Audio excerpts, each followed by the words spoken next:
En Sin Distancias dirigimos ahora nuestra mirada hacia la antropología. La inmigración es un fenómeno que ha ido adquiriendo una importancia creciente en nuestro país. Hoy vamos a poder escuchar las reflexiones de dos antropólogos expertos en inmigración, Raúl Sánchez Molina, profesor de la UNED, y Ubaldo Martínez Veiga, que ha sido catedrático de Antropología Social en la UNED y en la Universidad Autónoma de Madrid.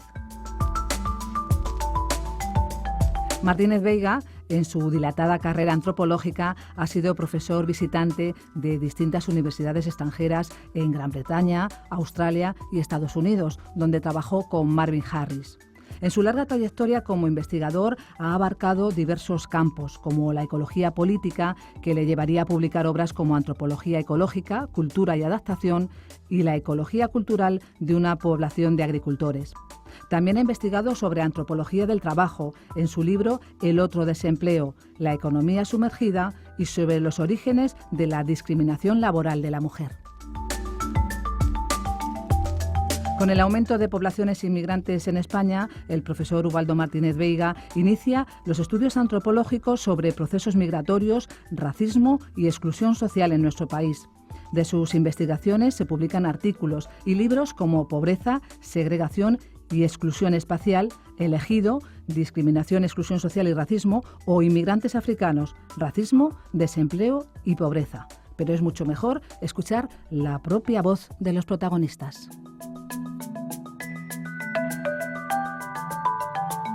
Hoy tenemos el honor de contar en este programa que dedicamos a la antropología y migraciones en España, con la participación del profesor Ubaldo Martínez Veiga, al que agradecemos profundamente su participación en este programa radiofónico. Así que Ubaldo recibe nuestra más afectuosa bienvenida y nuestro agradecimiento por aceptar participar en este programa de radio. Ubaldo, tu carrera antropológica se inicia prácticamente de la mano del célebre antropólogo estadounidense Marvin Harris en Columbia University, en un periodo en el que la disciplina en España comenzaba prácticamente a despegar. ¿Qué te aportó trabajar con Marvin Harris durante la década de 1970 y cuáles consideras que fueron sus aportaciones más importantes para la antropología en España, que en aquel entonces comenzaba a institucionalizarse? Bueno, mi llegada a Columbia University, que era donde estaba Marvin Harris, representó para mí un cierto choque, incluso digamos cultural, ¿no? Es decir, yo me había movido aquí en ambientes fundamentalmente de la filosofía, porque yo había estudiado antropología dentro de la filosofía. Y entonces, al llegar allí me encontré en un ambiente absolutamente nuevo, en donde se podía incluso ver las figuras centrales de la historia de la antropología después. Por ejemplo, me acuerdo mucho la presencia de Margaret Mead, que estaba al lado mío en otro despacho, y otra gente, como podía ser Konrad Arensberg, Morton Fried, todo ese tipo de gente. Entonces, me causó una especie de choque. La presencia, mi trabajo con Marvin Harris me sirvió de muchas cosas. La primera cosa que me llamó mucho la atención y que me impactó mucho fue su insistencia en la necesidad de observar la realidad, es decir, lo que es el trabajo de campo de alguna manera. Marvin estaba muy interesado en aquel momento en que lo fundamental dentro del trabajo de campo era observar las actuaciones de los hombres, y entonces él tenía un proyecto en uno de los barrios más duros en aquel momento del Bronx, que era Bedford-Stuyvesant, en donde él estudiaba una serie de familias pobres, su comportamiento, su actividad económica y todo ese tipo de cosas.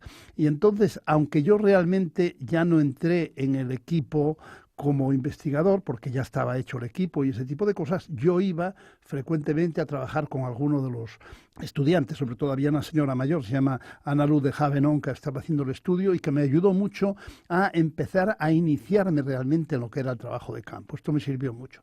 Por otra parte, desde el punto de vista teórico, Marvin Harris en aquel momento era una figura central en la antropología americana, en donde, él estaba en toda la discusión. Marvin Harris era un hombre muy discutidor, era un hombre muy polémico y que tenía un éxito inmenso, y entonces vivía un poco pues en una situación continua, no digamos de conflictos, sino de discusiones continuas con sus colegas y todo ese tipo de cosas, porque él estaba defendiendo, bueno, pues realmente lo que era el materialismo cultural, y lo estaba defendiendo de una manera muy fuerte ante los posibles ataques de otros autores de la antropología, ¿no?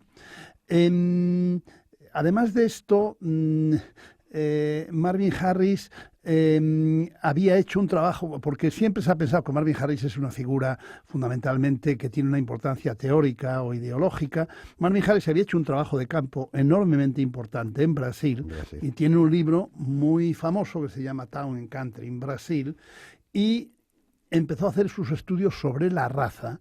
En ese momento, Marvin Harris tiene un libro sobre la raza, Patterns of Race in the Americas, que es un libro fundamental donde hace una serie de contribuciones básicas que la gente a veces se ha olvidado.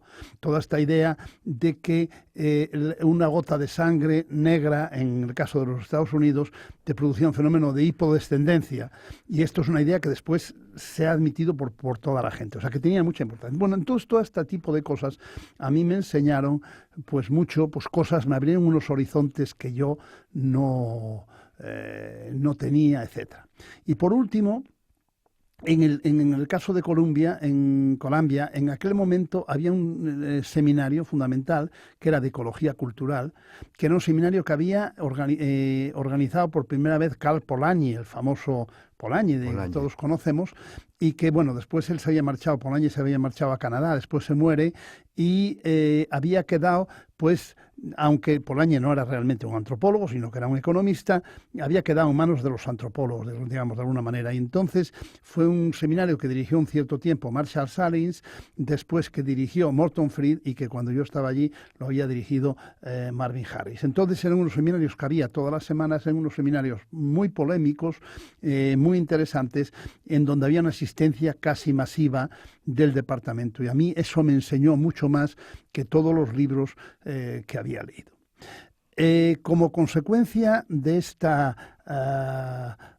relación con Marvin Harris, yo estuve desde el año 75, 76 y parte del año 77 en Columbia University. Entonces, como efecto, digamos, de esta primera contacto con Marvin Harris, que después se prolongó a lo largo de toda la vida, hasta que él murió, porque nosotros teníamos muchas relaciones. Yo me consideraba un poco a mí como su discípulo último y todo ese tipo de cosas. Yo me vuelvo a España, y al volver a España la primera cosa que me planteo es hacer un trabajo de campo. Y entonces inicio un trabajo de campo en un pueblo, en una ciudad de la provincia de León, sobre los campesinos, que yo llamo el riego en un libro que publiqué, ya, pero que realmente es Astorga, porque además estos campesinos que yo estudié han muerto absolutamente todos, ya no queda ninguno vivo, y entonces ya se puede decir. Y entonces yo ahí traté de aplicar los principios, digamos, de lo que era la antropología ecológica o la antropología cultural, o la ecología política, fundamentalmente, que era lo que yo hacía, al estudio de estos campesinos. Y entonces yo hice un análisis, hice una especie de monografía, un estudio de comunidad basándome en estos principios. Entonces incluso daba una interpretación ecológica de la religión, porque estaba muy de moda las cosas de Rapaport y todo ese tipo de cosas. Yo hice una cosa bastante parecida en Astorga, hacía un análisis del sistema de toma de decisiones de tipo económico de los campesinos, incluso estudiaban fenómenos como la alimentación, todo ese tipo de cosas. Y entonces, bueno, pues eso fue un libro que tuvo un éxito relativo, porque yo lo presenté en una editorial que después se resultó que la editorial pues medio quebró y todo ese tipo de problemas, pero bueno, pero que eran el primer trabajo de tipo de antropología ecológica que se hacía en el país. Entonces, lo de Marvin Harris me sirvió para yo llevar a cabo este tipo de trabajo de campo, y pues me sirvió absolutamente mucho. Me enseñó fundamentalmente cómo observar y estudiar la realidad, digamos, de alguna manera. No hacer unos estudios puramente ideológicos, como yo había hecho siempre, estudiar teorías, autores y todo ese tipo de cosas, sino estudiar el comportamiento de la gente en entornos concretos, en entornos, digamos, de alguna manera reales, materiales, etcétera, etcétera. Y eso fue lo que Es decir, desde la etnografía, desde el trabajo de campo etnográfico. Y donde yo estuve en Astorga año y medio yendo casi todos los días, pues al campo, viviendo allí. Ubaldo, una década más tarde, cuando España comenzaba a convertirse en un país receptor de inmigrantes, tus trabajos previos en antropología del trabajo, y más precisamente del trabajo informal, te empuja casi inevitablemente a involucrarte, incluso a implicarte en el estudio de las migraciones. ¿Cómo se encontraba y qué podía entonces aportar la antropología social española al estudio de las migraciones y a sus consecuencias de carácter social y cultural? Bueno, es verdad, como se sabe, a partir de los años 80, en España hay una eclosión del fenómeno migratorio, porque, empiezan a venir muchos inmigrantes a nuestro país a trabajar. Y entonces yo tardé un poco de tiempo todavía a involucrarme dentro del estudio de las migraciones, entre otras cosas porque a mí me faltaban también un poco, en un primer momento, todavía las claves teóricas de lo que es el proceso migratorio y todo ese tipo de cosas. Entonces estuve un tiempo leyendo, porque pensaba que era un fenómeno importante, interesante, y yo quería hacer un trabajo pues, con los estudiantes, un trabajo de equipo, y necesitaba un poquito de dinero. Entonces, pues yo tenía mucha relación, como te digo, sigo teniendo con Manuel Castells, aunque él se dedica a cosas distintas de las que me dedicaba yo. Y entonces Manuel Castells me insistió en que yo pidiese un dinero al Ministerio de Trabajo y Asuntos Sociales. Lo pedí, tardaron bastante tiempo en darme ese dinero. Incluso en un primer momento, en ese trabajo, el dinero lo pedíamos Alejandro Portes y yo. Y después Alejandro Portes, pues por motivos de que se metió en otro proyecto, porque tardaron casi 2 años en dárnoslo, pues después lo empecé a hacer yo, de alguna manera, yo solo. Este trabajo tenía 2 características. Primero, un grupo de estudiantes, 5 o 6 estudiantes, hicieron pequeñas monografías sobre diversos lugares de emigración en España. Unos trabajaban en Cataluña, sobre marroquíes y gambianos, otros trabajaban sobre marroquíes en Alicante. Otros trabajaban sobre marroquíes en El Ejido, que fue como después yo posteriormente me interesé en el caso del Ejido, y después otra gente, una estudiante hizo un estudio de las trabajadoras en el trabajo doméstico dominicanas en Aravaca, que era un problema que había saltado mucho a la prensa y todo ese tipo de cosas.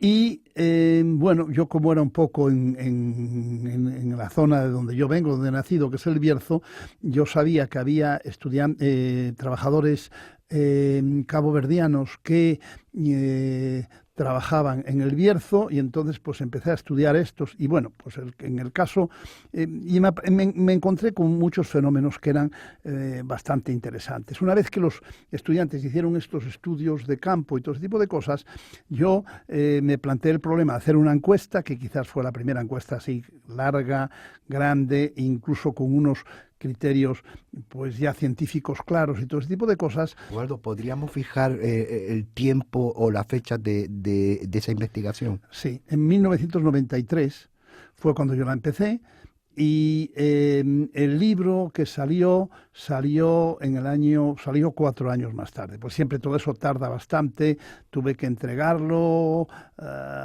más o menos en esos 4 años, pero yo lo terminé en año y medio. El trabajo de investigación. Es decir, que el trabajo de campo, que lo hacían, fue 1 año y medio. 1 año y medio para hacer que hicieron el trabajo, los dirigido por mí, por parte de los estudiantes, y después la administración de la encuesta.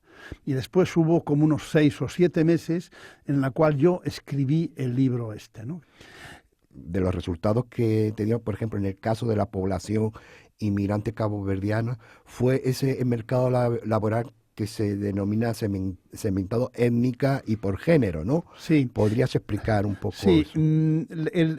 Una cosa que me llamó mucho la atención, que descubrí yo, era que la emigración de los trabajadores caboverdianos era muy curioso porque los hombres venían de Cabo Verde a Portugal, entraban desde Portugal al Bierzo, muchas veces por autobús o todo este tipo de cosas, mientras que las mujeres emigraban a Madrid y a trabajar en el trabajo doméstico. O sea, que había como una división, digamos, una segmentación del trabajo, una segmentación de la migración desde el punto de vista del trabajo. Y después, una vez que llegaban a Madrid o llegaban al Bierzo, las mujeres y los hombres se juntaban, muchas veces eran prometidos o eran gente incluso que estaba casada, que se había separado para emigrar, porque era más fácil emigrar solos que muy acompañados, y entonces se producía este fenómeno.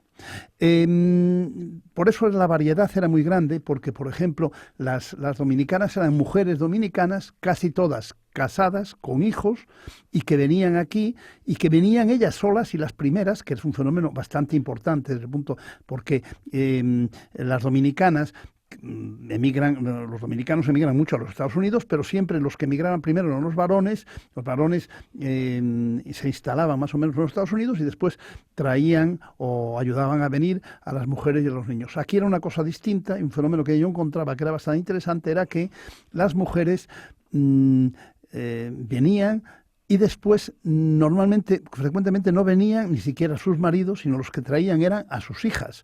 Y entonces yo decía que esto era una organización, digamos, matrifocal y matrilineal de la migración, en cuanto que había el ancla del proceso migratorio, que era la abuela en la República Dominicana, la mujer, que era la que venía al trabajo doméstico, y después las hijas, o sea que se transmitía de madres a hijas la cadena migratoria. La cadena migratoria y el trabajo migratorio. Y era una cosa que a mí me llamaba la atención porque era una cosa rapidísima. Yo me encontré con muchas mujeres que me decían que ellas habían llegado a Barajas el jueves y el jueves por la mañana, hacia las 12 de la mañana, estaban ya trabajando en la casa a donde venían. O sea, que no es un fenómeno que ellas buscaban el trabajo, sino que era un fenómeno que venía arreglado desde la República Dominicana, básicamente porque había un grupo de religiosas, monjas en Aravaca, que eran las que servían de alguna manera de mediadoras del proceso,